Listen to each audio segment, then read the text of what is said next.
আসসালামু আলাইকুম। সবাই কেমন আছো? কে কোথা থেকে দেখছো ভিডিওটা? আজকে কার কী অবস্থা ছিল সকালবেলাটা? শুরুই হয়েছে না আজকে ভয়ঙ্কর একটা সময় দিয়ে আসলে। শুক্রবার জুম্মার দিন, রহমতের দিন। আসলে সব কিছুই আল্লাহর রহমত, বরকত, এটাই সত্যি। অনেক ধরনের প্ল্যান ছিল সকাল থেকে, কেমন যেন এলোমেলো হয়ে গেল মনে হচ্ছে। দুপুরে রান্না করলাম, এখনও ট্রমার মধ্যেই আছি আসলে।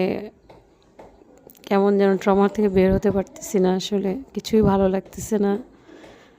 ঘরে বাইরে কোনো জায়গায় কেমন যেন অস্থিরতা কাজ করতেছে, ভয় লাগতেছে আসলে। আমি এত বড় ভূমিকম্প মনে হয় এর আগে দেখিনি। আর একবার মনে হয়েছিল, তো এতটা প্রকোপ ছিল না, মানে এতটা ভয়ঙ্কর ছিল না যতটা আজকের দিনটা ছিল আসলে।